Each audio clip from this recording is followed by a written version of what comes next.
Hello everyone, welcome to what's happening in Brazil. Let's start our show with the latest news from the country. Jair Bolsonaro's government was denounced in the United Nations Human Rights Council due to acts of violence committed against indigenous peoples. The Missionary Council for Indigenous Peoples, an organization fighting for the rights of the country's native peoples, took the action. The federal government is accused of supporting the invasion of indigenous lands by miners and deforesters. Besides it, the body calls attention to the fact that the president works personally to accelerate the approval of projects to authorize mining in indigenous lands. Under Bolsonaro's administration, the demarcation of indigenous lands was interrupted, and entities claim that health policies aimed at these people were left out. Amid the setbacks, on May 16th, the Minister of Justice awarded the Medal of Indigenous Merit to Bolsonaro and 10 ministers. The decoration is awarded to people who stand out to protect indigenous peoples. The prize caused outrage. A survey released by BTG Pactual Bank on March 21st shows that Lula has 43% of voting intention in the first round against 29% of Bolsonaro. The survey also analyzed the voting intention of those who receive Brazil Aid, an aid program created by the Bolsonaro government. Among people in this group, the preference for the Workers' Party candidate is even higher. 59% said they are going to vote for Lula and only 17% for Bolsonaro. Brazil Aid began to be paid at the end of last year, being that the lowest monthly amount was R$400 per family, a little bit more than $80. However, the new program left out 29 million families who received emergency aid, which was created to fight the economic effects of the pandemic. Besides, low-income families have been suffering even more with the rise in inflation. On March 10, Brazil's oil state company Petrobras announced a rise in gas, diesel, and cooking gas prices. The measure has already been affecting the income of Brazilian workers. When José Watkinson has a good fortnight of work, he earns about R$1,500, which is almost $300, as an app delivery worker. That could be a satisfactory average wage if it wasn't for the costs with fuel that, in recent months, don't come cheap to José. He has to work more hours to compensate for the negative impact on his income. When I had to pay lower bills, I had to work 8 or 7 hours daily. Now I must work between 10 and 11 hours every day to make ends meet. The reason for the successive changes in fuel prices is the rise in prices at the refineries, which brought an adjustment for more than 24% in the price of diesel, almost 19% in gas, and 16% in cooking gas price. With such drastic changes, one can only resort to experts to understand the dynamic. It's caused by Petrobras' pricing policy. The company dollarized its prices and opted to dispose of some parts of itself. It chose to give the profits to the shareholders and not reinvest in the process of refining oil or the distribution of oil and gas.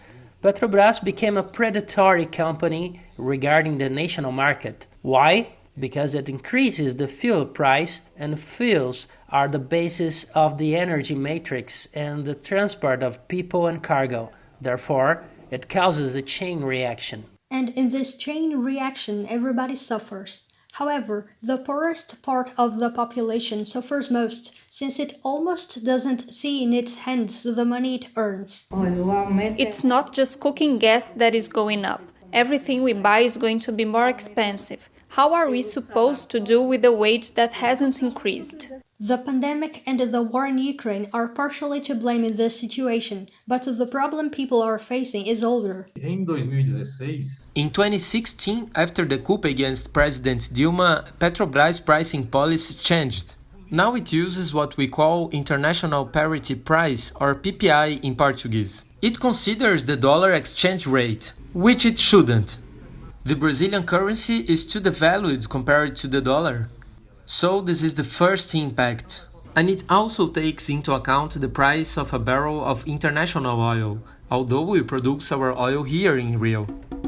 In the city of Santarém, Pará State, Young men and women are heading an initiative that aims to foment community tourism in areas targeted by companies wanting to start big undertakings. In today's Culture Talk, you are gonna know the project Encantos do Maicá, which means Maicá Enchantments.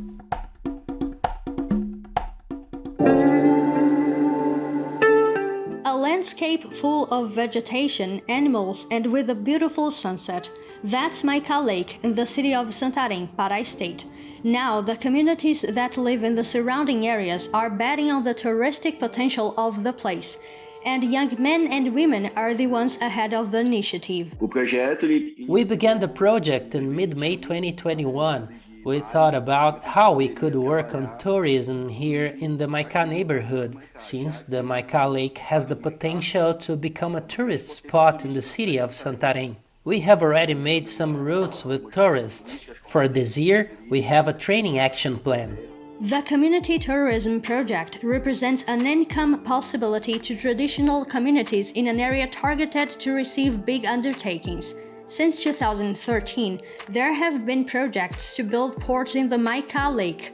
They might be a way to market Mato Grosso's soybean production, which is mainly exported to Europe. There was a municipal conference in 2018. The municipal conference here aims to elaborate the city's comprehensive plan, which happens every 10 years. The social movements and many institutions in this conference said no to the ports in that region. 2 months later, the city council softly approved the bill. The mayor did it in the dead of the night. The project aims to oppose these big movies and help with sustainability and environmental preservation. The Maicá Lake is an important place for animals, both fish and bird species. There has to be something that can contribute to the communities, to the people there. And this has to be something that does not destroy nature, something that doesn't take away the families who live here, families that have their lives here, and I bet are very happy. And community tourism is not just about strolls around the lake. We have been seeking to involve all these people participating directly in the workshops we organize, mainly people from quilombos, from indigenous communities, and those that are part of the population who depend exclusively on the lake to survive. There are a lot of people working on cultural activities, handicrafts, using products from the forest and lake to make the pieces. People must see the value of it. Brasil de Fato tried to contact Santarém City Hall and the company that is going to build the ports, but they did not respond. And now we are going to take a look in a recipe with a very special Brazilian taste, in Brazilianism.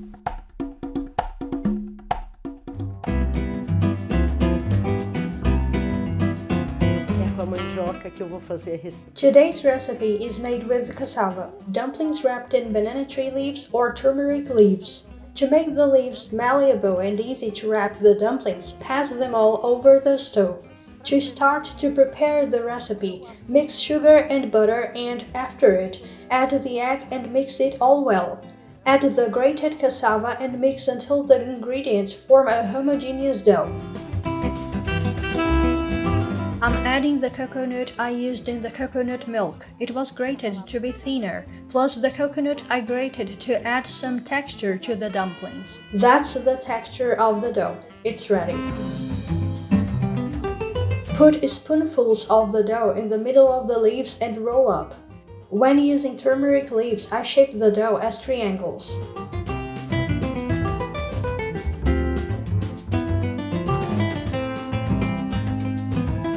To save the cooking gas and not use the oven, I'm gonna cook the dumplings in this pan. You can do the same in your house. It's fundamental to use a heavy-bottomed pan. I'm gonna use a steel pan, but you can choose any heavy-bottomed pan.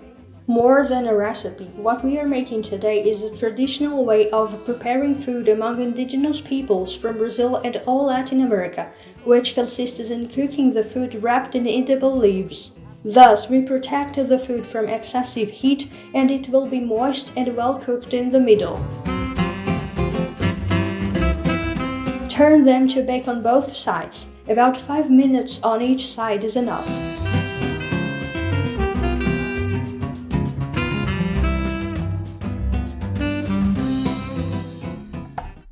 Did you like the show? So hit the like button and share with your friends. Don't forget to subscribe to our channel to receive notifications. We'll see you next week.